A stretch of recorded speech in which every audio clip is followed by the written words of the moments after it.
Hello everyone, स्वागत है आपका मेरे इस यूट्यूब चैनल में जिसका नाम है TDN 360। दोस्तों, आज की इस वीडियो में मैं आपको समझाने वाला हूँ कंसंट्रेशन टर्म्स के बारे में। पिछले दो वीडियो में मैंने आपको बताया था कि सॉल्यूशन क्या होता है और उसके टाइप्स क्या होते हैं बेसिकली।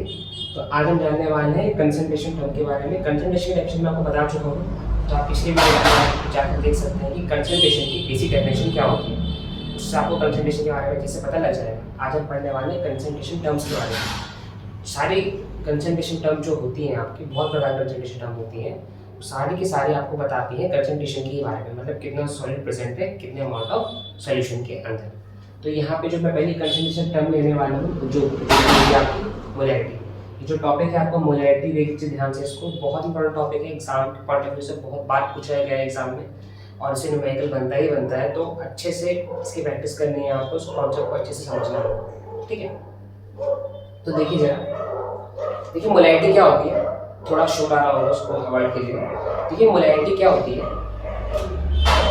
मोलैरिटी का डेफिनेशन क्या देखिए, molarity of a solution is defined as the number of moles of solvent dissolve per litre of the solution. इसका मतलब क्या हुआ कि बेसिकली मतलब जैसे आपने यहाँ पे मान लीजिए एग्जांपल लिया है, यहाँ पे मैंने यहाँ पे एक लीटर जो है वाटर लिया। अब 1 लीटर वाटर में आपने कितने मोल सॉल्यूट डालना, number of moles of solute कितने डालना, number of moles of solute आपने कितने डाले वो डिसाइड करेगा कि इसकी मोलैरिटी कितनी होती है। जितने सॉल्यूट होंगे आपके number of moles divide by volume of solution in litre, वो फिर क्या लाएगा, मोलैरिटी कहलाएगा। तो ये फॉर्मूला क्या है, number of solute divided by volume of solution in litre. पर लीटर में आपने कितने मोल्स ऑफ सॉल्यूट डाले हैं वही क्या करेगी, मोलैरिटी कहलाएगी। मान लीजिए आपने 2 मोल सॉल्यूट डाला है, कितने मोल सॉल्यूट डाले हैं, 2 मोल सॉल्यूट डाले हैं और आपने वॉल्यूम लिया है मान लीजिए 5 लीटर, तो वॉल्यूम लिया है 5 लीटर। तो मोलैरिटी क्या होगी, 2 mole of solute divided by 5 litre, यानी कि 2/5 हो जाएगी आपकी मोलैरिटी। इस तरीके से आप मोलैरिटी को निकाल सकते हैं और इसकी यूनिट जो होती है वो मोलर होती है। क्या यूनिट होती है इसकी, मोलर, जो मैंने यहाँ पे सारी मेंशन कर रखी है। देखिए मोलैरिटी जो है वो डिनोट होती है एम से, कैपिटल एम से, यहाँ पे दिखा रखा है कैपिटल एम, ठीक है। और इसकी ऐसे यूनिट होती है मोल पर लीटर, क्योंकि ऊपर है आपका मोल और नीचे है आपका लीटर, यूनिट क्या हो जाएगी, मोल पर लीटर। और इसकी एक और फेमस यूनिट होती है, इसको हम क्या बोलते हैं, मोलर बोलते हैं। मोलर भी यूज हो सकती है और मोल पर लीटर ये भी यूज हो सकती है, दोनों एक ही बात है आपकी, ठीक है। आप दोनों में से कोई भी यूज कर सकते हैं। और यहाँ पे डेफिनेशन में यहाँ पे मैंने कुछ और वर्ड भी लिखे हैं, DMQ और लीटर। देखिए लीटर में वॉल्यूम हो या DMQ में वॉल्यूम, दोनों ही एक ही बात है, क्योंकि DM मतलब होता है डेसीमीटर और 1 मीटर क्यूब बराबर होता है जैसे 10³ लीटर के, उस तरीके से एक DMQ बराबर होता है 1 लीटर के। ये वॉल्यूम के कुछ कन्वर्जन हैं जो आपको याद रखने हैं और ये न्यूमेरिकल में बेसिकली यूज होता है कि 1 DMQ 1 लीटर के बराबर होता है, 1 सेंटीमीटर क्यूब 10³ -3 लीटर के बराबर होता है, 1 लीटर जो है आपका वो 10³ सेंटीमीटर क्यूब के बराबर होता है, ठीक है। ये आपको कुछ वॉल्यूम की कन्वर्जन है वो आपको याद रखना है।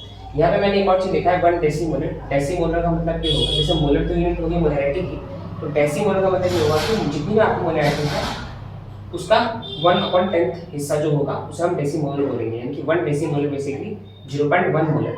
अगर आपकी मोलैरिटी 0.1 मोलर आई है तो आप ये भी कह सकते हो कि आपकी मोलैरिटी 1 डेसीमोलर, ठीक है। इसको आप ये भी कह सकते हो, ठीक है। तो ये मोलैरिटी के बारे में बात होगी आपकी कि मोलैरिटी का बेसिक डेफिनेशन क्या होती है, इसकी यूनिट क्या होती है, उसका फॉर्मूला क्या होता है। अब बात ये आती है कि इसमें कुछ टर्म्स हैं, जैसे वॉल्यूम तो आप देख सकते हो लीटर में होगा या अदर यूनिट्स में होगा, तो वो तो आपका हो जाएगा फाइंड आउट। लेकिन दिक्कत क्या आएगी, नंबर ऑफ मोल्स की दिक्कत आएगी। अब नंबर ऑफ मोल्स कैसे निकाल सकते हैं, देखिए नंबर ऑफ मोल निकालने के 3 फॉर्मूले होते हैं, बेसिक 3 फॉर्मूले होते हैं। तो पहले उनको देख लेते हैं कौन कौन से नंबर ऑफ मोल्स के फॉर्मूले होते हैं और तब हम आगे बढ़ेंगे और सीखेंगे कि मोलैरिटी के न्यूमेरिकल कैसे करने हैं हमने। और इसमें एक और सब टॉपिक होता है जिसका नाम होता है फॉर्मेलिटी, वो क्या होता है अभी वो देखते हैं। तो एक बार इसका स्क्रीनशॉट ले सकते हैं आप, तो ले लीजिए इसका स्क्रीनशॉट। तो जैसे कि आपने इसका स्क्रीनशॉट ले लिया होगा, तो मैं आपको बताने चाहता हूँ कि इसके बाद जो आपका मैंने कभी बताया आपकी फॉर्मेलिटी क्या होती है और कैसे हम इसकी न्यूमेरिकल कर पाएंगे।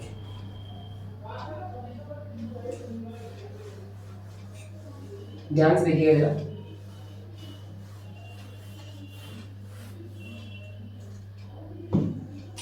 देखिए मोलैरिटी बेसिकली क्या होती है, number of moles of solute divide by volume solution in litre. तो यहाँ पे ये दिक्कत है कि नंबर ऑफ मोल कैसे आएंगे सॉल्यूट के। नंबर ऑफ मोल निकालने के लिए बहुत जो बेसिक फॉर्मूले होते हैं, 3 फॉर्मूले होते हैं नंबर ऑफ मोल निकालने के, जो कि होते हैं आपका मास ऑफ सॉल्यूट, सॉल्यूट का जितना भी मास होगा उसको डिवाइड कर देंगे उसके मोलर मास से। ठीक है, मोलर मास से कर देंगे, डिवाइड कर देंगे। Molar mass basically atomic mass जो होता है आपका, वो मॉलिक्यूल में पर्टिकुलर कितना कितना होगा उन सबको ऐड करके निकल सकता है। जैसे एग्जांपल ले लूँगा मोलर मास निकालने के लिए, तो मोलर मास का एग्जांपल लिया मैंने जैसे यहाँ पे वाटर, तो वाटर जैसे होता है H2O, तो उसका मोलर मास कैसे निकाल सकता हूँ, एक हाइड्रोजन का एक मास होता है तो 2 हो जाएगा 1 × 2 प्लस एक ऑक्सीजन का होता है आपका 16, तो 16 यहाँ पे एक ऑक्सीजन तो 1 तो कितना हो जाएगा आपका 2 + 16 है कितना जाएगा 80, तो इसका मोलर मास कितना निकल जाएगा 80 मोलर मास निकल जाएगा। आपके पास एटॉमिक मास पता होना चाहिए इंडिविजुअल एटम के, आप उनको ऐड करके क्या निकाल सकते हो, molar mass of the molecule निकाल सकते हो। पर ध्यान रखिएगा मॉलिक्यूल्स के लिए। अब ये बात मैं क्यों कह रहा हूँ मॉलिक्यूल्स के लिए, क्योंकि आने वाले टर्म जो है फॉर्मेलिटी वो इसको हल्का सा चेंज कर सकता है। देखते हैं चलो आगे देखेंगे। दूसरा फॉर्मूला होता है नंबर ऑफ मोल निकालने का, आपने पढ़ा ही होगा ये 11th क्लास में भी, जो कि होता है number of particles. Number of particles मतलब सॉल्यूट में कितने पार्टिकल्स हैं अपन में Avogadro number, Avogadro number. Avogadro number कितना होता है, एवोगैड्रो नंबर बेसिकली होता है आपका 6.022 × 10⁻23। तो अगर आप नंबर ऑफ पार्टिकल्स जो है number of particles of solid को डिवाइड कर दें एवोगैड्रो नंबर से, तो भी आप number of moles of solid निकाल सकते हैं। एक और फॉर्मूला होता है इसका वॉल्यूम टर्म्स, जो कि आपका वॉल्यूम जो भी गिवन होगा, ठीक है, उसको डिवाइड करेंगे 22.4। बट ये यहाँ ज़्यादा एप्लीकेबल होता नहीं है, क्योंकि ये तभी होता है जब आपका एचटीपी हो। तो इस फॉर्मूले को हम एक ही पर्टिकुलर कंडीशन यूज कर सकते हैं, एचटीपी, जिसका मतलब होता है स्टैंडर्ड टेम्परेचर एंड प्रेशर। तो मेन हमारा ये फॉर्मूला नहीं होगा, आपको मेनली हम इसी फॉर्मूले को यूज करेंगे, इस फॉर्मूले को ज़्यादा यूज करेंगे, ये कम यूज होगा। आगे चल के में देखेंगे कैसे यूज हो सकता है अदर कंसेंट्रेशन टर्म। ठीक है, तो फॉर्मूला क्या होगा, मोलैरिटी का number of moles of solute upon volume of solution in litre. अब नंबर ऑफ मोल्स का फॉर्मूला क्या होता है, mass of solute upon molar mass, तो हम इसको यहाँ पे सब्स्टिट्यूट कर देते हैं number of moles of solute को इस फॉर्मूले से। तो देखिए mass of solute divide by number of moles of solute का फॉर्मूला क्या है, मोलर मास। ये हो गया नंबर ऑफ मोल्स का फॉर्मूला हो गया आपका। अगर वॉल्यूम ऑफ सॉल्यूशन मीटर, तो अगर मान लीजिए वॉल्यूम अगर मिलीलीटर में है तो आप क्या करेगा, उसको ऊपर लिखेगा। ठीक है, कैसे लिखेगा, मतलब अगर पहले इसको क्या करेंगे 1000 से डिवाइड कर देंगे ताकि ये लीटर में कन्वर्ट हो जाए, और फिर आपको वो चल जाएगा ऊपर। तो फॉर्मूला क्या बनेगा, mass of solute divide by आपका आ जाएगा पे molar mass into volume of solution in ml, और ऊपर चल जाएगा आपका 1000। तो मोलैरिटी का एक और फॉर्मूला भी यहाँ से बन जाता है। ध्यान से देखिएगा, ये जो फॉर्मूला एप्लीकेबल है आपका, ये सिर्फ और सिर्फ ओनली फॉर मॉलिक्यूल्स हो। क्या होगा, मॉलिक्यूल जो अपने मॉलिक्यूलर फॉर्म में रहे, चेंज ना हो, जिनका मॉलिक्यूलर फॉर्म फिक्स्ड हो। ठीक है,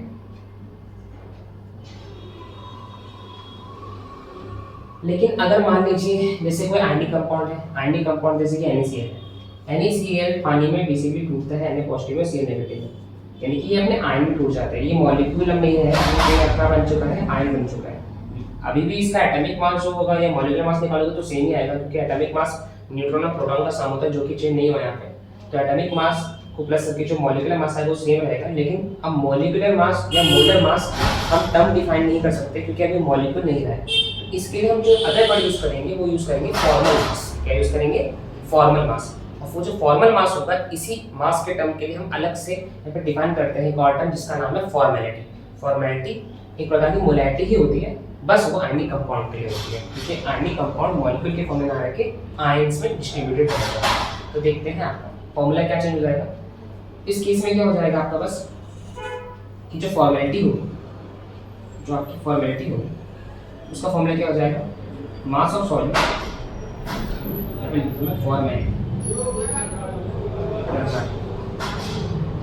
ये किसके लिए, आपकी आयनिक कंपाउंड के लिए। ठीक है, आयनिक कंपाउंड्स के लिए होती है बेसिकली। इसका फॉर्मूला चेंज करेगा, मास ऑफ सॉल्यूट इनटू 1000 अपन में क्या आएगा, अब मोलर मास नहीं लिखेंगे तो क्या लिखेंगे इसे, फॉर्मल मास लिखेंगे, आयंस के मास के सम इनटू वॉल्यूम सॉल्यूशन इन। तो ये हो गया आपका मास फॉर्मेलिटी का, या फॉर्मूला हो गया फॉर्मेलिटी का। इस फॉर्मूले में सेल का अंतर एक एक लिखने का मीन अलग हो गया बस, यहाँ पे मोलर मास है, यहाँ पे फॉर्मल मास था। बेसिकली अगर आप सॉल्व करेंगे तो आपका आंसर सेम ही आने वाला है, क्योंकि उसका जो वैल्यू है, जो वैल्यू टाइप है वो बेसिकली सेम ही आएगा। तो लेकिन ये जो फॉर्मेलिटी है बेसिकली डिफाइन किसके लिए, एनी कंपाउंड के लिए। तो आपको मोलैरिटी से समझ में आ गई होगी, नंबर ऑफ मोल कैसे निकालते हो समझ में आ गई होगी, ठीक है। अब हम देखेंगे इसका लिमिटेशन क्या है मोलैरिटी का या फॉर्मेलिटी का, और इसके एक दो क्वेश्चन बेसिक करके देखेंगे कि फॉर्मेलिटी कैसे निकलती है या मोलैरिटी कैसे निकलती है। तो एक बार आप इसका स्क्रीनशॉट ले लीजिए फिर से एक बार, तब हम करते हैं इसके कुछ क्वेश्चंस प्रैक्टिस। आप ले लिए होगा स्क्रीनशॉट, आगे बढ़ते हैं इसके टॉपिक के आगे।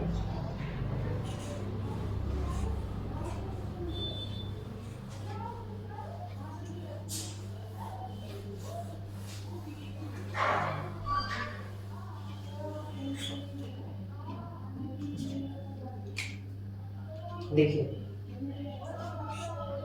लिमिटेशन क्या है इसकी, लिमिटेशन की मैं बात करूं, मोलैरिटी की लिमिटेशन की बात करूं तो इसकी बेसिकली एक लिमिटेशन है जो कि सबसे ज़्यादा बताई गई है कि मोलैरिटी और फॉर्मेलिटी जो भी बोल लीजिए आप, वो चेंज हो जाती है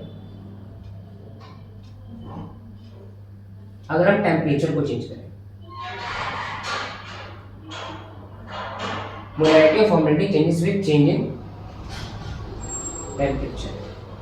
टेम्परेचर को चेंज करने पे आपका मोलैरिटी और फॉर्मेलिटी भी चेंज होती है। ऐसा क्यों होता है, आपको याद होगा अभी मैंने पढ़ा है, मोलैरिटी का फॉर्मूला होता है number of moles of solute upon volume of solution in litre, ये था ना फॉर्मूला।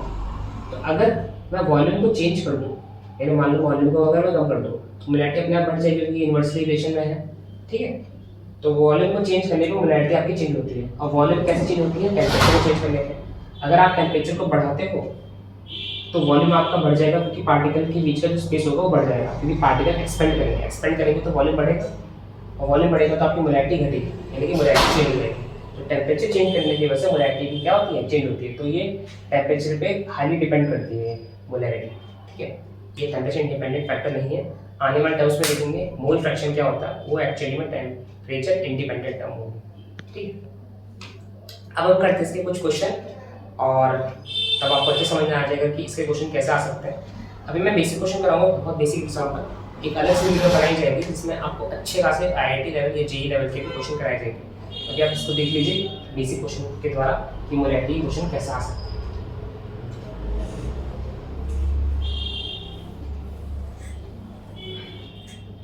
यहाँ पे मैंने क्वेश्चन दिया है, देखिए जैसे क्वेश्चन क्या है, क्वेश्चन है आपके पास जो मोलैरिटी है पर सॉल्यूशन की, ठीक है, वो आपको निकालनी है। कब, देखिए सॉल्यूट लिया है मैंने यहाँ पे, सॉल्यूट क्या लिया है, इथाइल अल्कोहल लिया है, सॉल्यूट लिया है इथाइल अल्कोहल, ये गिवन है आपके पास। ये कुछ टर्म्स है जो कि आपके पास क्या है, गिवन है। तो सॉल्यूट लिया है इथाइल अल्कोहल, इथाइल अल्कोहल का फॉर्मूला आपको पता है, होना चाहिए वैसे C2H5OH उसका फॉर्मूला होता है। तो इसके द्वारा आप क्या निकाल सकते हो, इसका मॉलिक्यूलर मास निकाल सकते हो, मोलर मास निकाल सकते हो। इसका जो मोलर मास आएगा वो आएगा यहाँ पे गिवन है वो भी, जैसे जो कि है 46। तो मोलर मास अभी क्या दे रखा है, 46 दे रखा है, ठीक है। Which contains 50 gram of alcohol, यहाँ पे क्या लिखा है, which contains 50 gram of alcohol, यानी इसका मास दे रखा है, मास ऑफ इथाइल अल्कोहल दे रखा है, कितने दे रखा है, 50 ग्राम। और आगे है which alcohol in 500 ml of solution. तो वॉल्यूम ऑफ सॉल्यूशन दे रखा है आपको, वॉल्यूम ऑफ सॉल्यूशन आपको दे रखा है 500 ml।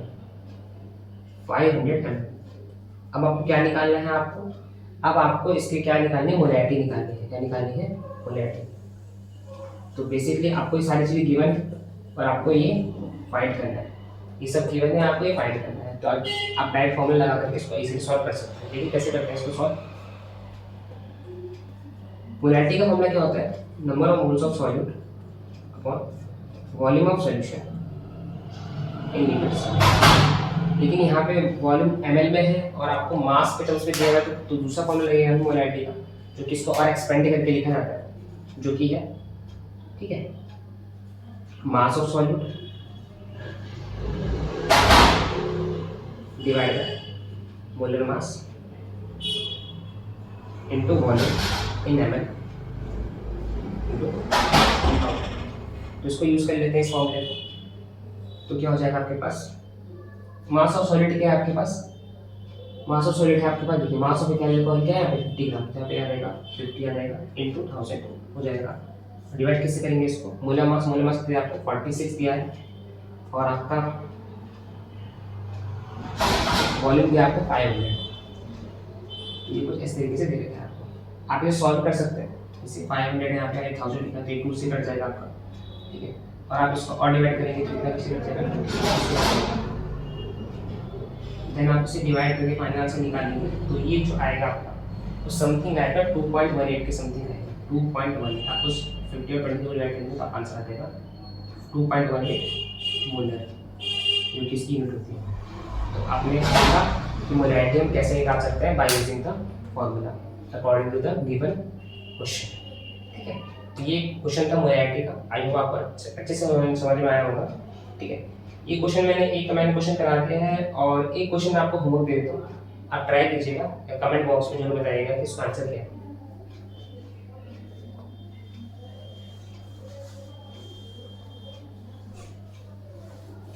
क्वेश्चन है आपके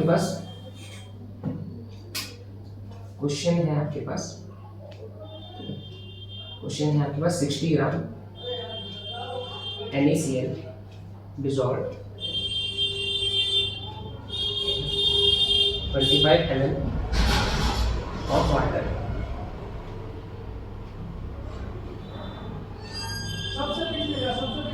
to make salt solution